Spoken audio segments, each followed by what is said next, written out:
nombre del Padre, del Hijo y del Espíritu Santo. Amén. Dios te salve María, llena eres de gracia, el Señor es contigo, bendita tú eres entre todas las mujeres y bendito es el fruto de tu vientre Jesús. Santa María, Madre de Dios, ruega por nosotros pecadores, ahora y en la hora de nuestra muerte. Trono de la sabiduría, Ruega por nosotros. San José, Ruega por nosotros. San Pío X. Ruega por nosotros. El Padre, el Hijo y el Espíritu Santo. Amén.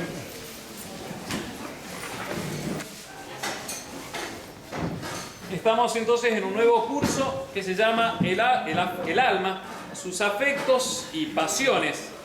Es un curso de espiritualidad sobre los mecanismos del alma, también llamadas pasiones o movimientos del alma. Y el objetivo era,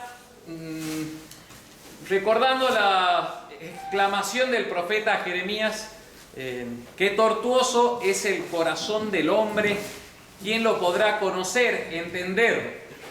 Sin aspirar a comprender nuestro mismo corazón, que uno no se entiende, es ir dar algunos elementos que nos permitan, por lo menos, conocerlo algo, cómo se va a mover. Muchas veces uno podría ser como desanimado interiormente al sentir los movimientos de su corazón que no son precisamente buenos, ejemplares. Hay distintas como niveles del alma, distintas funciones del alma que se van mezclando. Somos un ser muy complejo, el ser humano. Bueno, la clase pasada vimos la introducción general al curso y señalamos los puntos que íbamos a tratar y vimos una pequeña introducción sobre la importancia que es el conocimiento y el amor. Nos relacionamos con el mundo exterior principalmente, más noblemente, por el conocimiento y el amor. Y hoy vamos a ver 3 puntos. Va a ser la segunda clase que trata de los principios generales. Vamos a ver la noción y definición de lo que es la pasión, el afecto, la emoción, el sentimiento. Distintas maneras de llamar la misma realidad. La mejor, podemos decir, la pasión. El segundo punto que vamos a ver es la división. ¿Cuántos movimientos del alma tenemos nosotros? ¿Cómo reaccionamos ante las otras realidades? ¿Cuántas son? Y el último punto que vamos a tratar es la moralidad. Esos sentimientos, afectos, pasiones del alma, ¿son buenas? ¿Son malas? O ni fu ni fa. No sé si dijo así Santo Tomás, pero bueno, como que son indiferentes las pasiones del alma. Bien, eso es lo que vamos a ver en esta charla. Hay que aclarar que como es muy general la charla de hoy, tiene una dificultad especial, como tiene la filosofía. Te dicen cosas así como muy básicas, muy sencillas, y vos lo mirás diciendo, pero no entiendo nada, o entiendo todo, como diciendo, es evidente, padre. La filosofía tiene eso, es sencilla, pero al ser tan primera, tan fácil, te ofusca un poco el alma, te encandila en cierta manera. Entonces, la manera de estudiar filosofía, teología, y la misma manera en que uno aprende en el colegio, es la de una fe del discípulo. O sea, te lo dice el profesor, el maestro, vos decís sí, más o menos. Conviene creer para que una vez que se hace carne, las enseñanzas se hace propia, vos después empezás a descubrir todas las implicancias que tiene eso. Preparando el sermón del domingo pasado, que hablábamos sobre la misa, nos tocó hablar sobre el sacerdocio, por el buen pastor. Bueno, cada sacerdote preparó su sermón.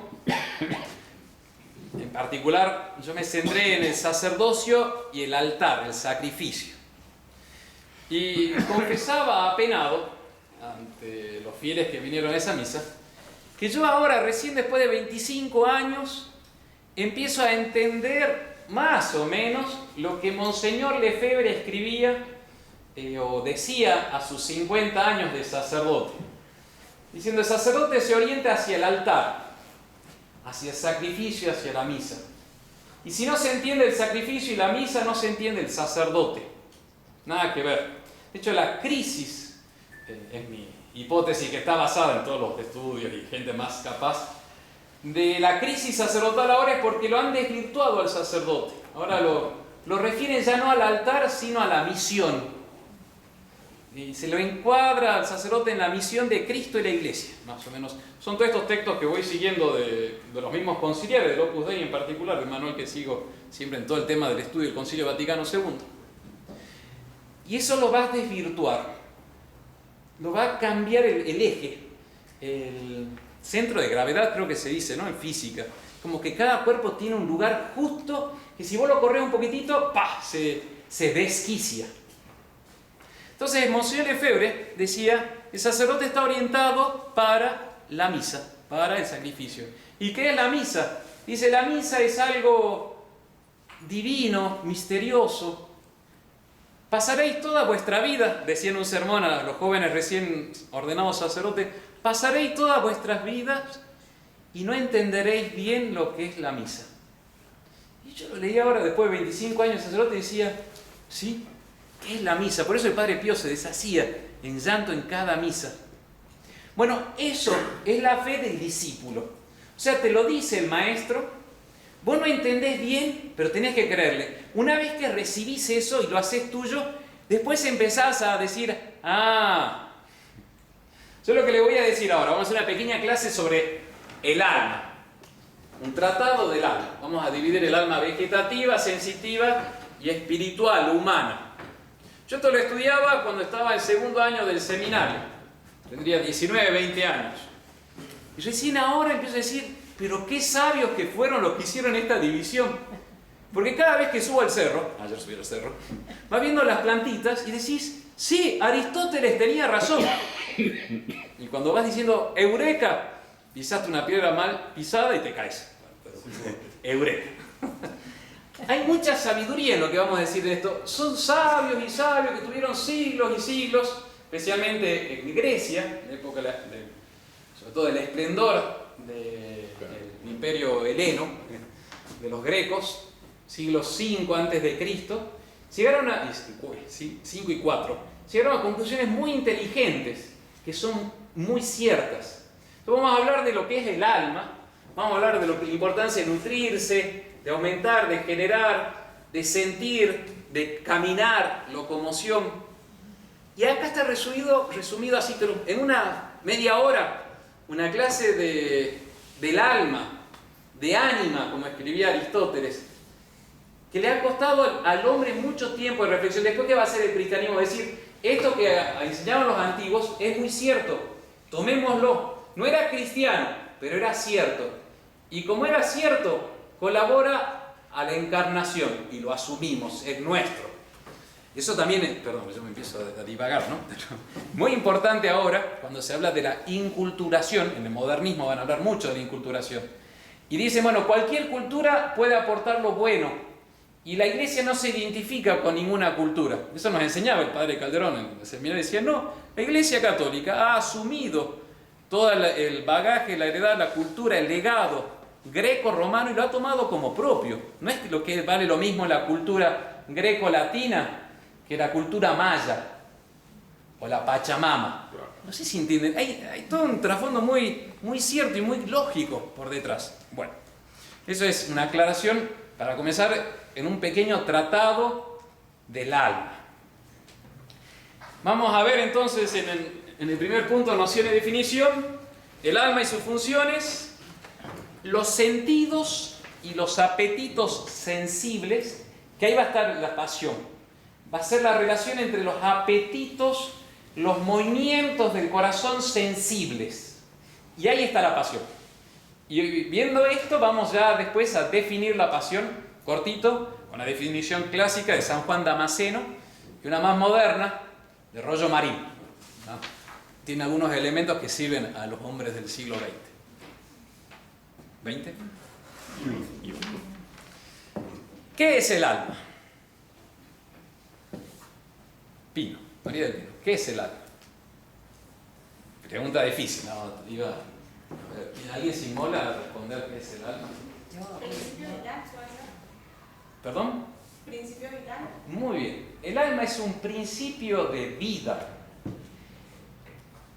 Es muy diferente un cuerpo vivo y un cuerpo muerto. Y si viene un mecanicista a decir, no, pero acá están todos los mismos elementos de una persona que acaba de morir, o un animal, digamos, que acaba de morir. ¿Cuál es la diferencia entre el cuerpo recién muerto y el otro? O sea, un cuerpo de un perrito que le dan una descarga eléctrica, tan fuerte que se muere. No lo quemó todo, pero se murió. ¿Por qué este le llamo vivo y el otro muerto? Porque no se mueve. Porque no se mueve. Donde hay movimiento de sí mismo, hay vida. Así lo definían los antiguos. Créanme. Yo lo creí hace tiempo y tenía razón. Todo esto no es dogma de fe, ¿no es cierto? Es solamente de sabiduría humana que se va transmitiendo. Donde hay movimiento por sí mismo, hay vida. Hay vida. Nuestro Señor es un Señor de vida. Quiere transmitir vida, es vida. En principio era verbum, in ipso era de vida, dice San Juan. En él estaba la vida. Dios es un ser vivo. El alma, no lo podés tocar, al alma no la podés tocar. Pero uno ve, dice acá hay movimiento por sí mismo. Acá me voy a meter a propósito, en un tema muy delicado. La muerte cerebral es un criterio válido y lícito para, no sé, un médico cristiano, católico. Cuando tiene vida por sí mismo, está bien, desconectarlo, sacarle el respirador, pero si vive, como hay muchos casos, de hecho, la literatura que va en contra lo oculta. Porque está, bueno, no lo diga. Si tiene vida, si se mueve solo, bueno, no va a recuperar nunca la conciencia, pero tiene movimiento por sí mismo. Es por el alma. Hay alma. Una cosa rara, pero hay alma. Bueno, entonces, alma. Me metí a propósito para algo, ¿no? Alma es el principio de vida en un ser corporal.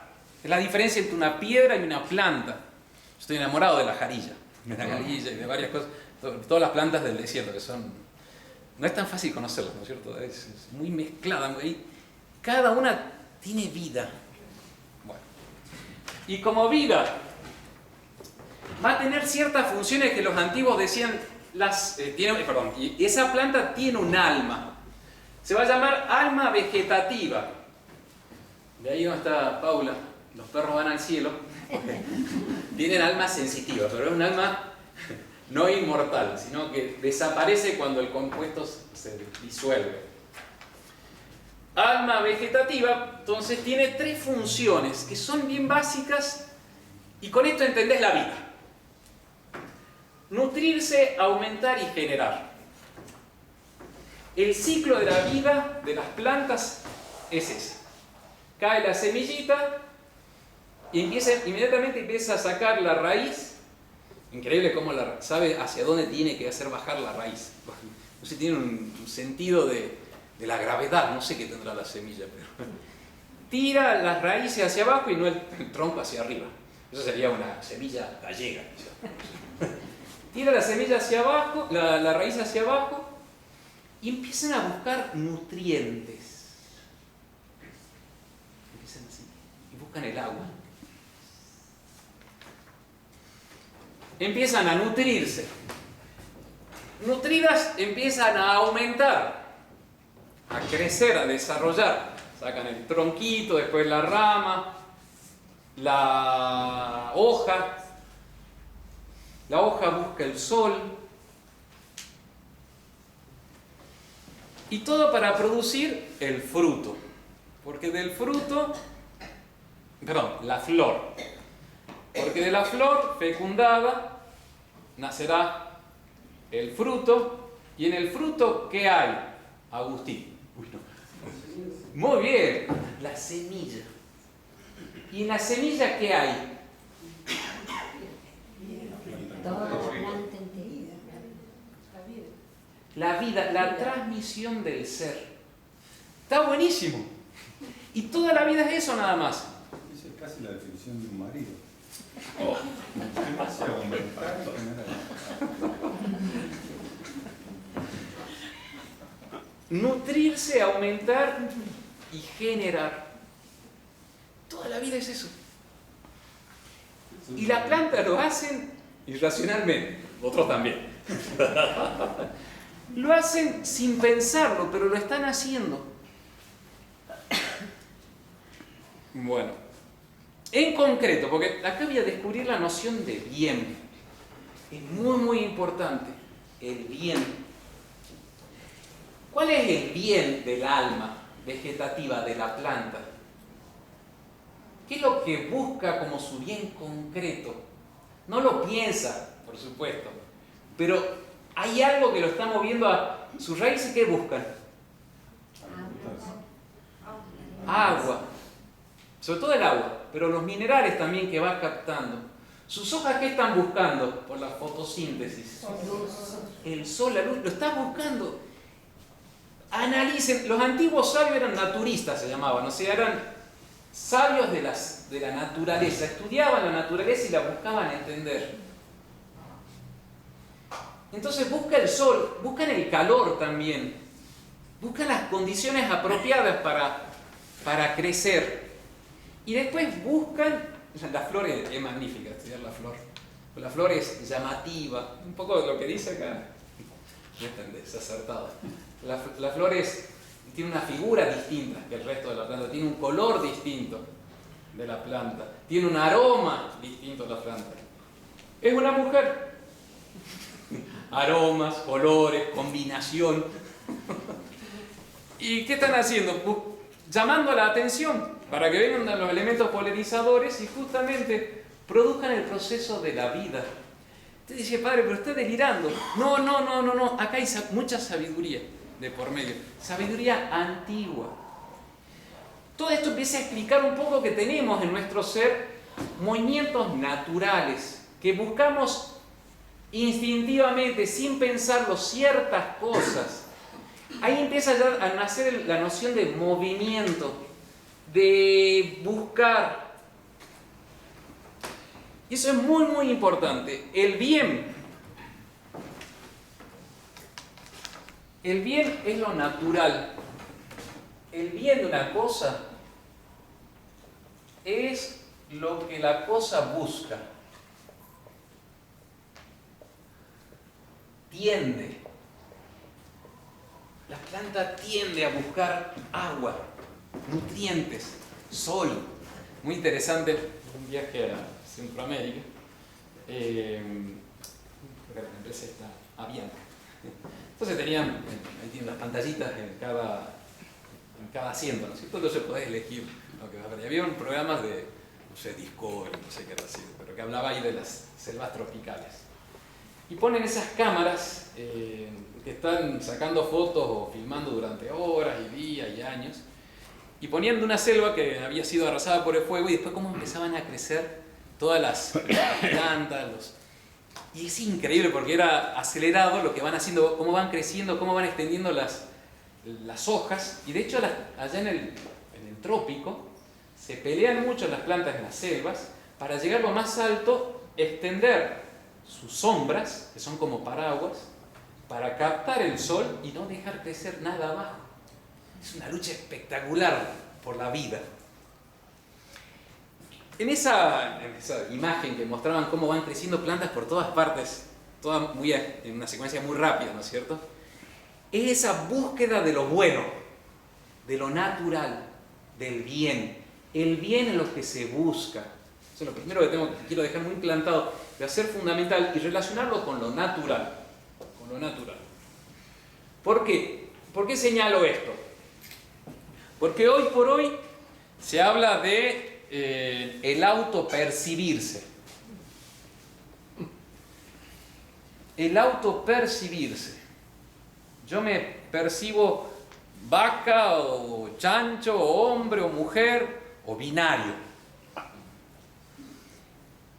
Hay una revolución de la libertad del espíritu humano que no quiere sufrir la imposición de la naturaleza humana. También esto es muy básico, pero es fundamental para entender la revolución en este momento. Entonces, un tradicionalista, un católico de hueso colorado, como se diría en México, una persona que piensa rectamente, dice, no, atención, lo natural tiene la primacía sobre el espíritu, así libre, sin control, que se autodefine, se autopercibe y se autopone fines. Es fundamental entender esto. Yo eso en los cursos que doy de formación matrimonial, los que se van a casar, no lo hagan. Y a través de los estudios que uno va haciendo de los textos conciliares, de los papas actuales, de los manuales de teología conciliar, empezás a ver cómo se vino dando el cambio de insistir en el amor humano, la inversión de los fines del matrimonio, ¿no es cierto? Primero la ayuda, el bien de los cónyuges, y en segundo lugar, opuesto, en segundo lugar está la prole. Cosa que en la teología tradicional, en toda la legislación canónica anterior era muy claro. El fin primario del matrimonio es la prole, el fin secundario la ayuda mutua, y también se dice en el derecho canónico el remedio a la concupiscencia. Ahora se pone primero el bien de los esposos y después los hijos. Por supuesto no van a hacer la oposición, ya sería brutal. Pero ahí empiezan a explicar cómo empieza esta tendencia de poner el amor sobre todo. Entonces en el amor nacen los hijos, lo cual es muy cierto, totalmente cierto. Pero uno va viendo que hay una tendencia a exaltar el amor sin importar lo natural. Y por eso lo tenés al obispo principal de la Conferencia Episcopal Alemana, Betz, diciendo: si dos homosexuales son fieles y se aman con responsabilidad, yo no veo nada que oponga su alma a la relación con Dios. ¿Qué está señalando? La importancia del amor. Y por eso no quiero que se tramite esta charla. Hablo con más libertad, ¿no? El Papa hizo una entrevista hace poquito, el 5 de abril, en Disney Plus. Y en un momento una actriz de contenido para adultos, entenderán, plantea el tema del uso del matrimonio. Es decir, yo no quiero usar los mismos términos que usan ellos. ¿Me entienden? Porque la Iglesia Católica habla de las mismas realidades humanas, pero con una visión distinta. Por eso yo me cuido mucho. En general, los curas tradicionalistas no hablamos así a lo bestia de tal palabra o tal otra. La podemos usar de vez en cuando, pero nos cuidamos muchísimo. Porque hasta en la manera de decirlo tenés que ser distinto al mundo moderno. Entonces el Papa, porque tenía que utilizar, intenté buscar la solución, pero no había manera de... Entonces el Papa dice, bueno, el uso del matrimonio, no es que uso del matrimonio, habla del sexo, dice, bueno, es algo muy bueno, y papá, te da un poco de asco y vergüenza. Y la frase que quiero tomar, y dice, por eso muy probablemente el amor es el centro principal de la actividad sexual. Esto yo lo leí, está en la entrevista en Vatican News, está hecho el resumen, está por escrito, así que es mucho más fácil para considerarlo.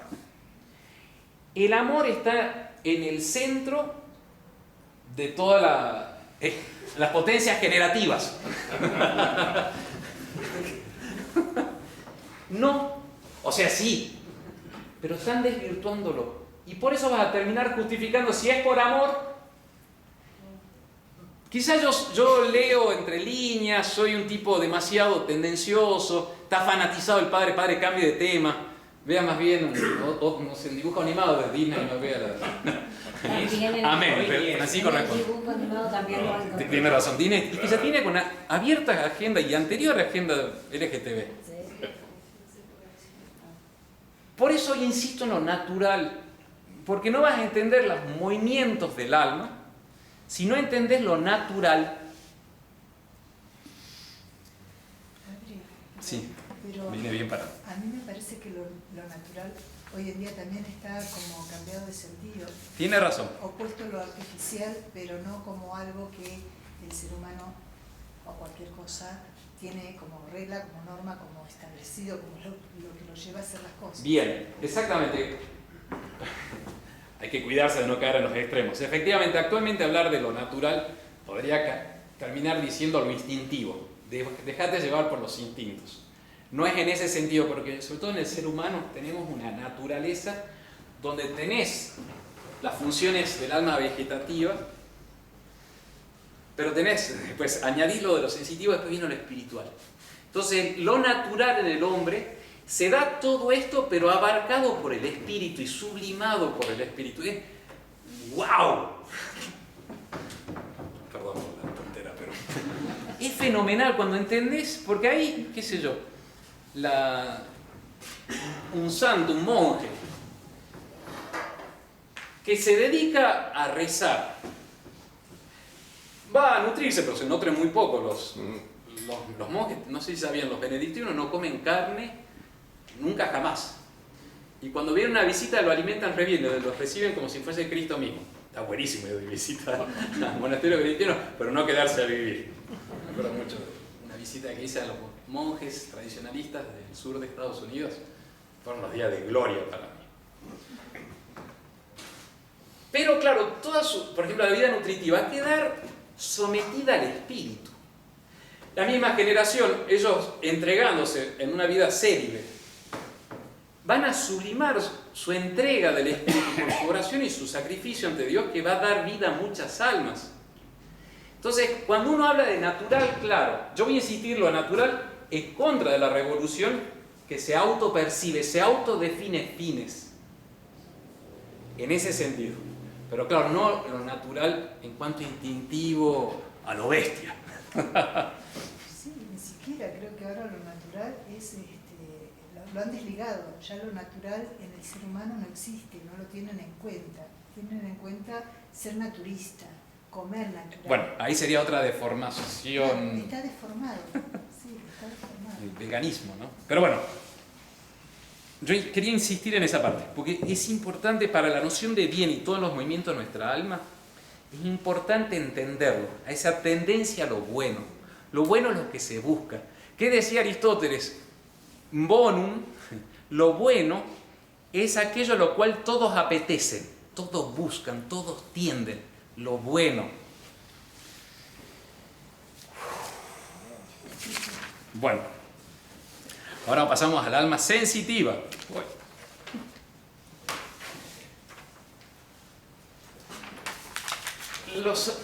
Los vegetales, las plantas tienen un alma, un principio de vida. Y cuando se partió ese principio de vida, la planta, el vegetal empieza a desaparecer, se empieza a disolver. Hay un alma mucho más poderosa, más perfecta, con mayor grado ontológico, más de ser. No sé si se logra transmitir la idea, pero un ángel tiene mucho más realidad, mucho más ser que nosotros cuerpos. No se ve el ángel, pero tiene una potencia. Bueno, mayor grado ontológico, mayor grado de ser. El alma sensitiva va a tener un poder mayor al alma vegetativa. Van a ser mucho más perfectos los seres sensitivos que vegetativos. De hecho, nuestro Señor va a crear lo que se llaman las cadenas de alimentos, donde lo más básico son las plantas, el comer vegetales. Los animales van a comer los vegetales y en la pirámide, en una visión no veganista, estará el hombre, que puede hacer uso de los vegetales y de los animales, porque hay toda una jerarquía, que eso tampoco gusta al mundo moderno, hablar de jerarquía de seres. En el mundo, en la visión, la cosmovisión tradicional, hay una jerarquía de seres.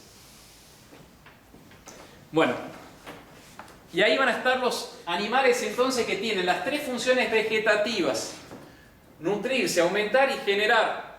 De hecho, uno ve la vida de las vacas, es un poco triste la vida de las vacas. A menos que pase un tren.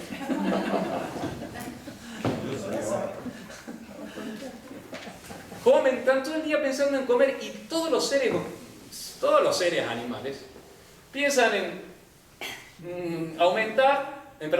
en crecer, en comer, en aumentar. Ese aumentar crescite et multiplicam, y está ya en el Génesis, cuando nuestro Señor le dice a Adán y Eva, creced y multiplicaos. Ese crecer es el nútranse y aumenten. Después de casado aumentan, y después el general es la transmisión de la vida, la generación, que en el ser humano va a ser dar vida a niños y después formarlo, que es muy difícil.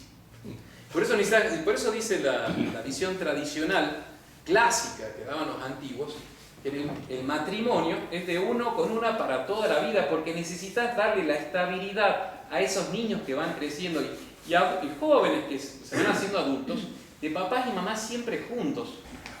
Todo esto está buenísimo también para hablar. Normalmente en los cursos de formación matrimonial se habla de todo esto. Los animales van a hacer esto, pero lo van a hacer de un modo más perfecto, porque lo van a hacer conociendo y buscándolo ellos mismos. ¿Por qué? Porque van a descubrir, es muy claro, por ejemplo, los animales saben qué vegetales, no sé, las vacas, qué vegetales comer y qué no. Y a veces los vegetales son bien tramposos. Hay fruto de todas mis reflexiones en el cerro. Los que son de hoja sabrosa ponen muchas espinas. Y la que no tiene muchas espinas, y es así como muy tierna, debe ser venenosa. Entonces, el animal, el caballo, la vaca, el burro, el asno, que anda ahí por el cerro, va a buscar algunos pastos, algunos vegetales y otros no, los va a dejar. Él mismo va decidiendo. No es que lo piensa, el animal lo lleva ya puesto en sus instintos, lo lleva puesto, pero lo va diciendo este sí, este no. ¿Por qué Dios nuestro Señor va a poner las papilas gustativas cuando vas a ingerir comida? Porque ya ibas haciendo un discernimiento si esto podés comer y esto no. Muchas veces dicen, ¿cómo saber si un alimento está pasado? Probalo. No, está pasado, déjalo, tirarlo. Está buenísimo. Está un poco difícil de explicar, pero... Bueno, el animal se va guiando por sus propios sentidos. El vegetal no piensa, no decide, tampoco lo va a hacer el animal. Pero el animal por lo menos va a ir descubriendo que sí, que no. Esto concreto, él no va a tener la teoría de por qué sí hay que comer pastos verdes, pero no ácidos. El caballo no. Eso podrá ser el ser humano, el biólogo que viene, estudia, dice la composición de acá tiene demasiado pH o no, le hace daño, tiene esta sustancia. Será el ser humano que va a descubrir la lógica, la razón. El animal va a decir, yo como esto o no como esto. Bien. Bueno, entonces el alma... El sentir, conocimiento y apetito son dos tendencias. El caballo descubre este pasto sabroso y después tiende a él. Entonces, el sentir, ahora lo vamos a ver, los 5 sentidos, me voy a detener más ahí, paso por eso rápido, pero es conocer y volcarse hacia eso. Apetito significa, también un término muy antiguo, tender hacia eso, lo busco. Y después lo propio de los animales, más perfecto, va a ser la locomoción. O sea, el moverse por sí mismo. Las hormigas, ¿son del reino vegetal o animal?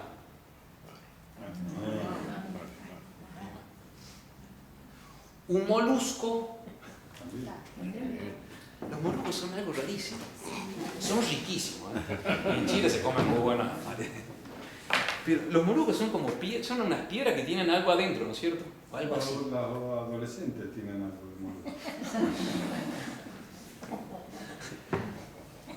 De hecho, en las discusiones filosóficas, algunos de esos animales, porque parece que sí que son, pero hay algunos que viven dentro de una piedra. Yo no entiendo. Una vez me llevaron ahí al mercado en Viña del Mar, donde se compran todos los frutos del mar que están espectacular.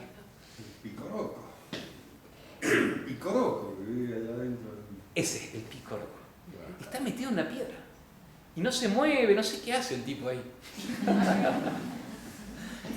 Bueno, ahí se discute justamente si son simples vegetales o animales. La mayoría son animales, pero claro, en la medida que no tienen locomoción, ya uno empieza a dudar si son vegetales o animales.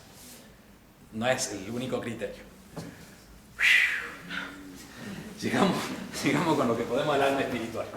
Ahora me pregunta, Viene bien. sensitiva, los animales que tienden a vivir en manada, a tener afectos con los humanos o entre eso. ¿Cómo Bien. entra en esa cosa nutritiva, aumentar, generar? ¿Cómo entraría ahí?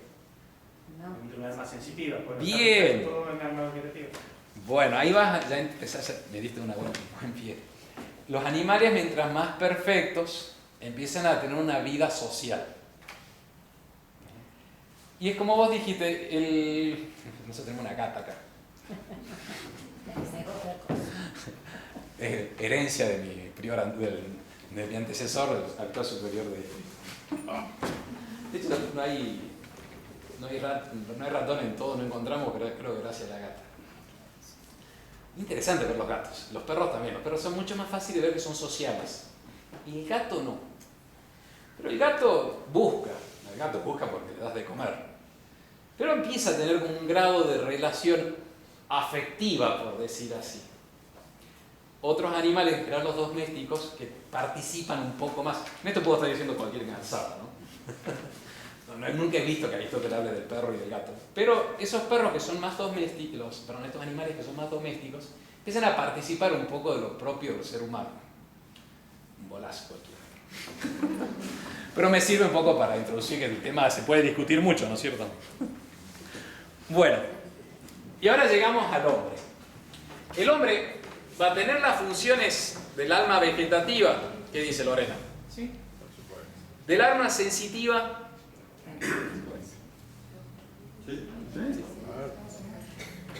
Y va a tener eso propio del conocer y del amar de los animales, pero a un nivel mucho más alto, que es el nivel espiritual. Eso que yo les dije recién, que el animal cuando va probando los pastos dice esto sí, esto no. Él no razona, pero dice este sí, este no. Eso está puesto en los instintos, en la estimativa, dirían en la antigüedad. Él ya sabe que sí, que no. El hombre desarrolla por su inteligencia, desarrolla el conocimiento de lo que es este pasto y lo que no es este pasto científico. Da las razones, las causas últimas. Y ahí llegamos a la perfección del hombre, que tiene un conocimiento universal, abstracto. Y vamos a decir que el hombre tiene una capacidad de Dios, capax Dei, decían los antiguos, los griegos.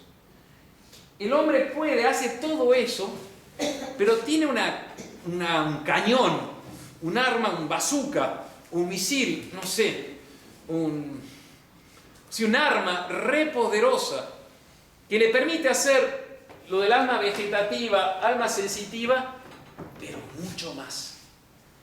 Imaginémonos, pensemos, tenemos la capacidad de Dios y ahí está la sublimación del espíritu humano. Cuando vos pones todo esto al servicio de la conquista del cielo, de Dios, del bien y de la verdad universal, del per se bonum, de la bondad por sí misma, o sea, amando a Dios, amás todo el resto, pero amás la razón misma de la bondad de todo el resto. ¿El concepto de asunción eminente está en Santo Tomás? No lo he visto. Asunción Eminente. ¿Dónde lo leyó, Dardo? Lo estudiábamos así en antropología. Es decir, el animal asume eminentemente las funciones del vegetal y el hombre asume eminentemente todas las funciones, sensitivas. Es eso. No conocía la expresión, quizás de un autor más moderno, pero es eso, exactamente. El alma espiritual va como asumiendo o haciendo la asunción de todo el resto. Pregunto, tenemos tres almas, un alma vegetativa, un alma sensitiva, un alma espiritual. ¿Qué piensa Pablo? No, que son grados de perfección. Bien. El alma espiritual cumple todas las otras funciones. No son tres. En un momento se pensó que teníamos la animación sucesiva especialmente del hombre, que sería una tesis de la antigüedad que decía que cuando el elemento masculino fecunda el elemento femenino y comienza la primera, no sé qué sería, el chiquitito eso, todavía no tendría la animación vegetativa, aún no la sensitiva, y después creciendo hasta llegar a la animación espiritual. Y es una tesis que venía desde la antigüedad, desde Grecia, y después lo va a asumir la escolástica, y esa va a ser la excusa de algunos como objeción diciéndole abortista, exactamente, va por ahí. Pero no podemos detener de eso. Me estoy quedando sin habla. Bueno, una cosa importante en el conocimiento y el amor, también voy a destacar. Por el conocimiento, las cosas vienen a mí. Las cosas vienen a mí. Y por el apetito, por el amor, ¿qué hacemos? Vamos a las cosas. Vamos a hablar ya un ratito, metemos los 5 sentidos. Bueno. Cuando decíamos que el alma sensitiva siente, tiene sentidos, hacíamos referencia a que va descubriendo la realidad externa con el, qué sé yo, el caballo, me imagino, no sé, o la vaca, que con la misma lengua va diciendo, este pasto como, este pasto no como. ¿Cómo va descubriendo? ¿Cómo nos relacionamos nosotros con la parte externa? Lo cual es fundamental, la teoría de los sentidos, contra el idealismo moderno. Acá sí hay un parteagua con todo Kant, Hegel, especialmente ellos, pero ya empezaban Descartes. Nosotros somos realistas. Los católicos, tomistas, decimos hay una realidad externa y el que me pone en contacto con esa realidad externa son los 5 sentidos. Es de un valor inmenso todo esto. Bien. Hay 5 sentidos que me ponen en contacto con la realidad externa. ¿Cuáles son esos 5 sentidos? Lorena. Gusto, tacto, olfato, visión y audición. Bien. Entonces, tacto. Después viene gusto. Después viene olfato. Después oído. Y después la vista. 5 sentidos que nos ponen en contacto. Eso es el ser humano, ¿eh? Está buenísimo. Estas son las clases que le enseñan a los chicos en la primaria. Acá hay una gradualidad. El más perfecto de todos los sentidos es la vista, que te permite ver, que te permite tener contacto visual, como se dice en lenguaje militar. Hay contacto visual, ¿te acuerdas ayer, Miguel? Es cuando vos lo ves. El contacto visual es el más lejano, podríamos decir. Por eso, no sé, es espectacular ver los cóndores, cuando van volando y majestuosos, van fichando todo, van haciendo escáner. Parece que también huelen, ¿no? ¿Dato? El cóndor, sí. Oído, olfato son los más externos. Ya cuando empezás en gusto y en tacto, ya es más, son de los sentidos más básicos que tienen los animales. Por eso el molusco, ¿cómo se llama ese? El que decía usted. Picoroco tendría tacto, pero no tiene visión, supongo. No. Oído tampoco, supongo que debe tener. La víbora tiene vista o es ciega. No, muchas horas tiene. Tienen ojos, pero quizás no ven igual que nosotros. Hay discusiones, lo googleas y hay de todo. Parece que siente mucho las vibraciones del piso. Claro, al ser tan extendida por ahí. Y con la lengua. Y con la lengua, exactamente. Que sería por el lado del calor. ¿Calor qué sería? Tacto. Tacto, sí, calor sería tacto. Bueno, estas 5 sentidos nos comunican con el mundo exterior. Por eso, en la formación de los niños, es importante educar los sentidos. De los sabores. Me acuerdo, un tío mío a sus hijos les hacía probar licuados de distintos sabores. Entonces mezclaba, no sé, banana con un cachito, no sé, de jengibre. Entonces le hacía probar y decía, ¿Qué puse en este licuado? Yo tenía que ir sacando. Eso, la sabiduría viene de sabor, justamente. Es la distinción, por eso los franceses son también, se llenan de orgullo y son fiers. Están orgullosos de que saben bien comer, que no son como los gringos que comen en McDonald's.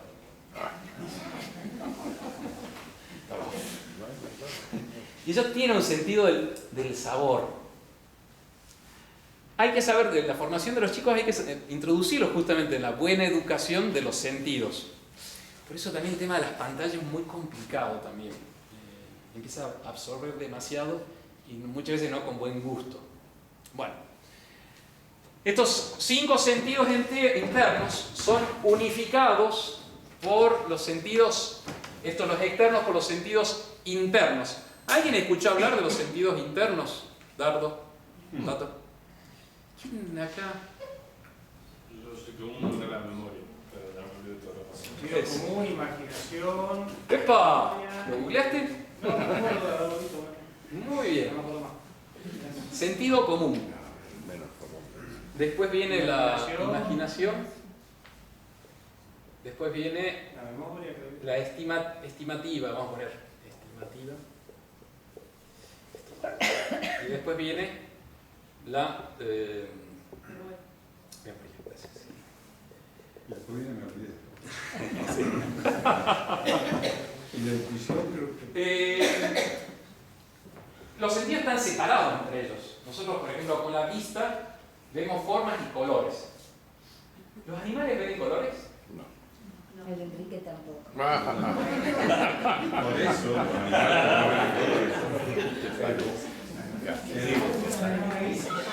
Exactamente.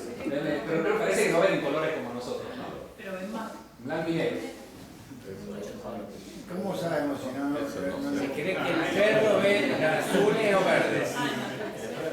Bueno, nosotros por la vista vemos colores y formas. Por el oído escuchamos sonidos. Y vista y oído no están unidos por sí mismos. Pero tenemos un sentido interior más profundo que empieza a unir sonidos. No sé, escucho un ladrido. Veo una forma de perro moviendo la cola. Me acerco, lo toco. Ese es el sentido común, es el que a los 5 sentidos externos los unifica. No me voy a detener mucho porque no es tan necesario esto, pero es para que entender la complejidad que es el ser humano. ¿Y la intuición dónde está? ¿Qué es lo que es?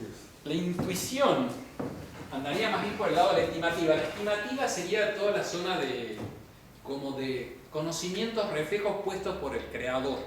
Entonces los perros, esto lo dice la filosofía, los animales se mueven ellos eligiendo entre comillas, no es la palabra técnica, pero buscan lo concreto, movidos por una inteligencia que ya le dejó el diseño, el manual de instrucciones. Entonces las intuiciones, esas que percepciones así como más instintivas, vendrían por ahí. En el hombre se llama cogitativa, y después está la memoria y la imaginación. Los animales tienen imaginación, los perros. Daniel.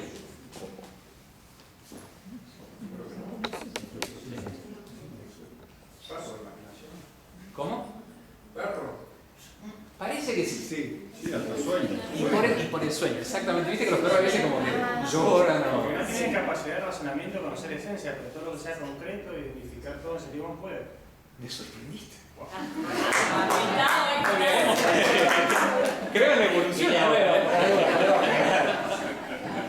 Muy bien, no, sí, siempre da buena respuesta. Sí, se puso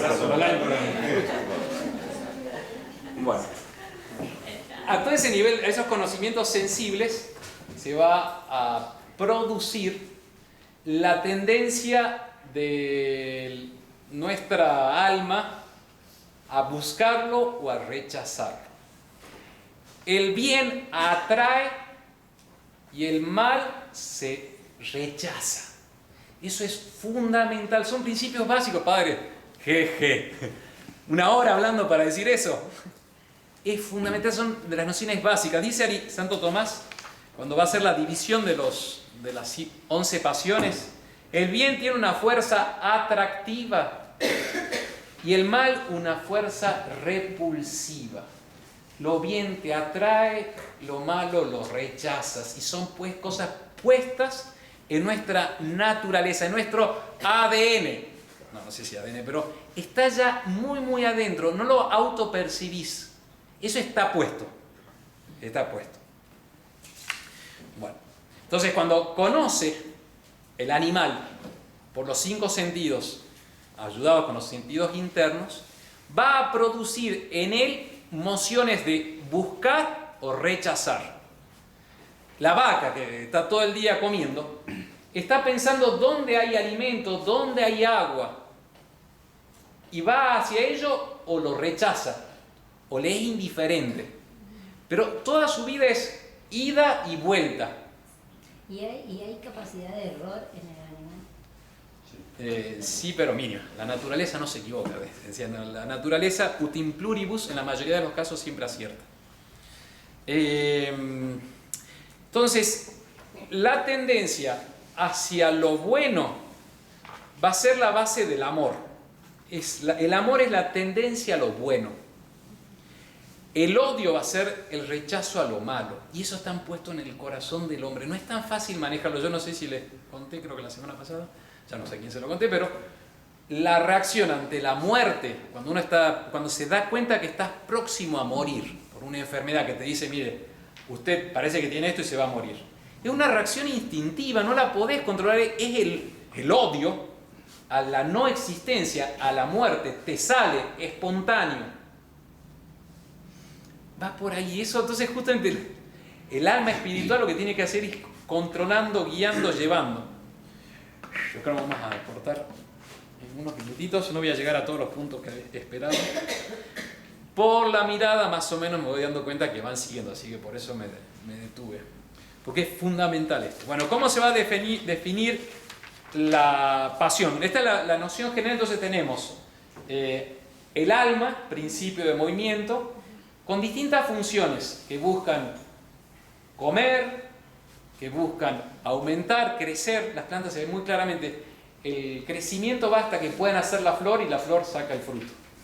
Y se van preparando para ese momento. Aumentar, generar. El animal va a asumir estas 3 funciones básicas, pero la va a llevar a un nivel más alto, porque él mismo va a ir conociendo y amando. Determinado por la naturaleza, ciertamente, pero él es mucho más perfecto. Y llega el hombre a un nivel mucho más alto. Pero tenemos esas 2 funciones básicas de conocer y amar, que están puestas en el animal. En el vegetal no, pero que actúan con un conocimiento superior y un amor que va a ser llamado voluntad natural, decían los antiguos. Bien, y llegamos así, con estos prolegómenos, llegamos a la definición de la pasión.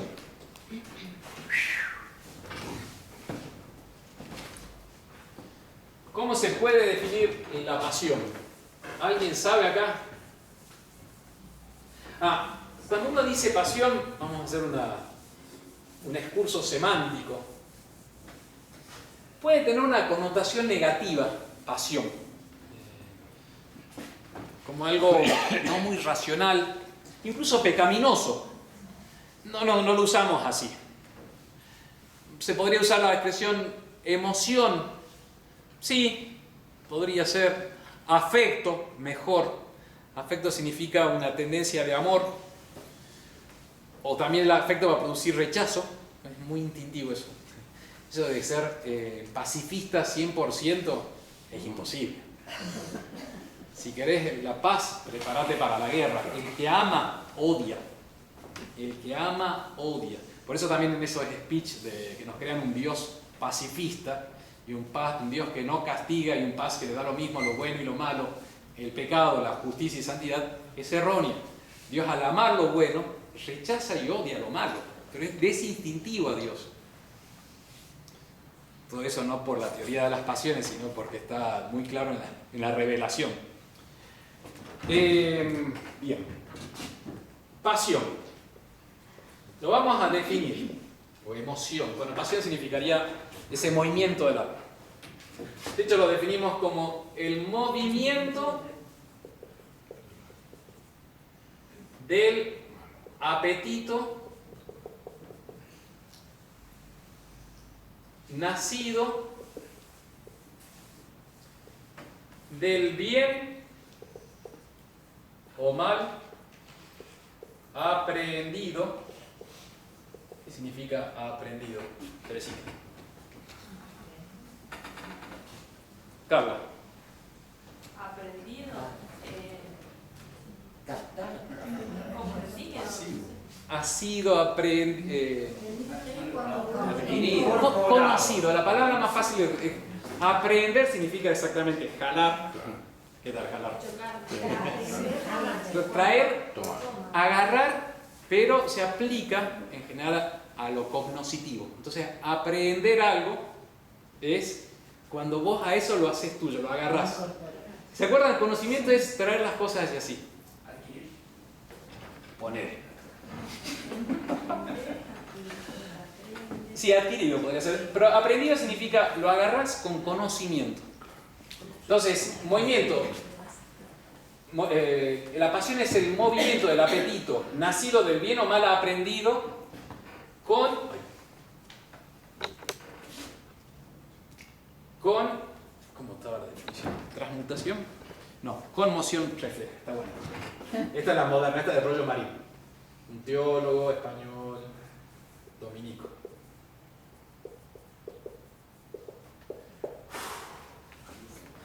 Movimiento.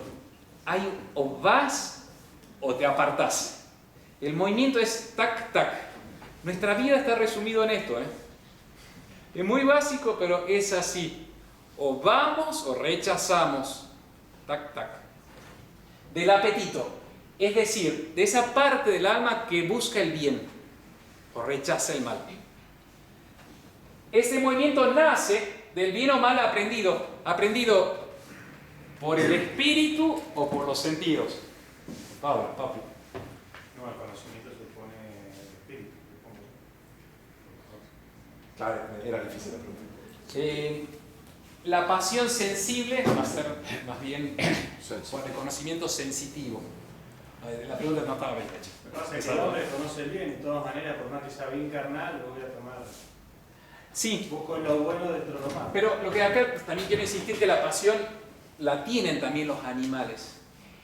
La víbora, no sé, yo conté el domingo pasado, contaba el caso de la víbora esta constrictor en Guatemala, que de 1 metro agarrada y en el priorato, que la metemos en la pecera, que la vemos detrás de la pecera como atacaba. Fue un espanto lo que contó. Era para meterlo preso. Estaba dentro de nuestra casa, por eso la mataron. Le pegaban, le hicieron de todo. Mis compañeros así no me... Si estaba la Sociedad Protectora Animal y Bancana. El padre Vargas. No sé si se acuerda del padre Vargas. Y dicen que está en peligro de extinción. No, porque daba miedo, la víbora atacaba. Antes de atacar él, hizo la señal de la cruz con un tenedor. Claro, la víbora quiere. Bueno, hasta que le tiró una baldosa, un baldosazo, la partió casi en dos. Y cuando la víbora, a mí me quedó muy grabado, pero yo la tenía ahí. Cuando la víbora sí que está casi agonizando, tira el zarpazo final. Es porque tiene ira. O sea, la tipa está viendo a la muerte, está reaccionando. Y eso es instintivo. Y nosotros tenemos esas cosas. Porque muchas veces tenemos movimientos del corazón que no son buenos, o ni bueno ni malo, pero nos vienen y nos dicen, ¿cómo puedo tener este sentimiento? Es que son cosas que están puestas dentro de tu alma, no son tan fáciles de sacar. Si la víbora la cortás en dos y se sigue moviendo. ¿Cómo?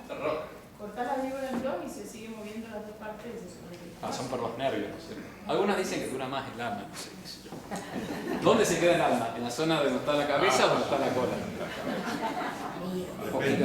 Todos los mientras los seres son más básicos, es mucho más difícil de entender la separación. Lo mismo que pasa con una planta.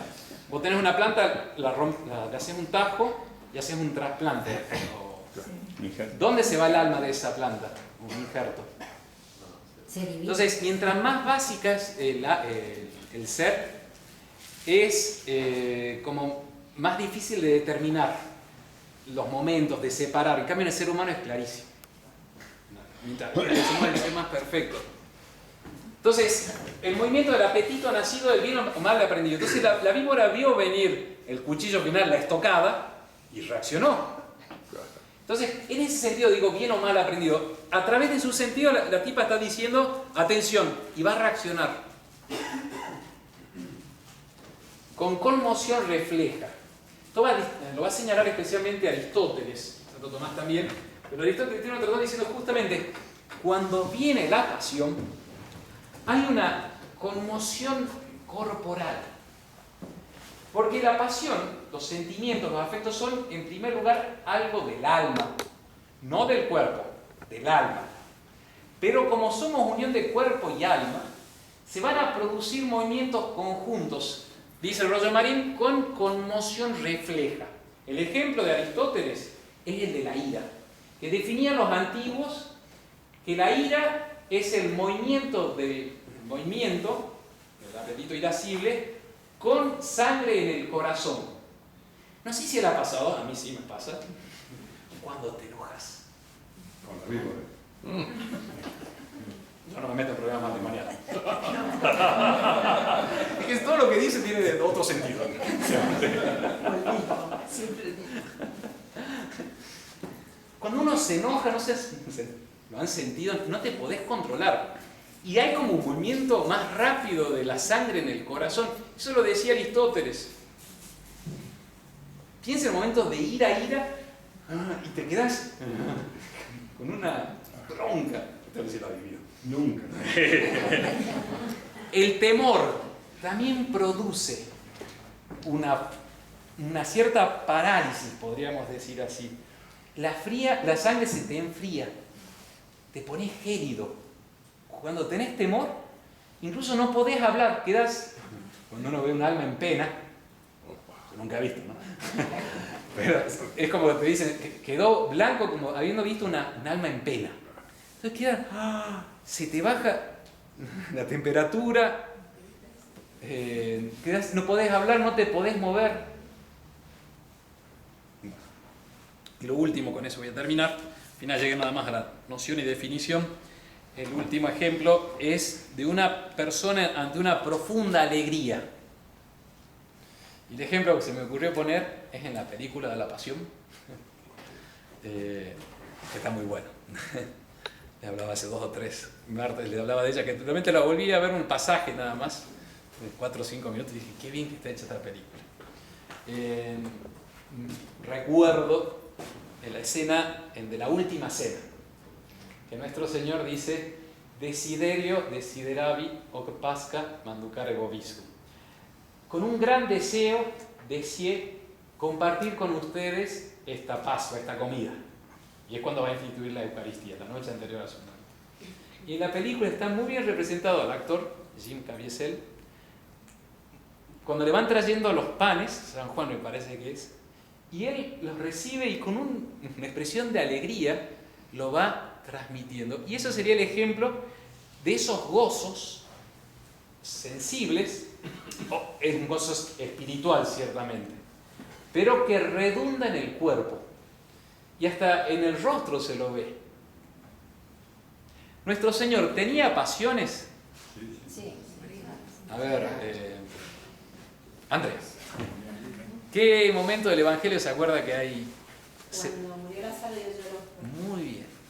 Y dice el texto muy bien, cuando muere Lázaro y llora ante la tumba y se conmueve el espíritu. O cuando yo los mercaderes en la casa. Muy bien. Muy bien. Son los momentos que se ve el aire. Entonces ahí vamos, después en la próxima clase, entonces nos quedó ya la definición. La pasión es el movimiento del apetito sensible, nacido del bien o mal aprendido. Sensitivamente me faltó acá. Por los sentidos. Por los sentidos. Con conmoción refleja. Hay movimiento. La próxima clase vamos a ver la división. Nos va a servir también de introducción para meternos después en cada una de las pasiones. Y también veremos la próxima clase sobre la moralidad de las pasiones. ¿Son buenas, son malas? ¿Cuándo buenas, cuándo malas? Bien. terminamos. Quedo a disposición de ustedes para preguntas.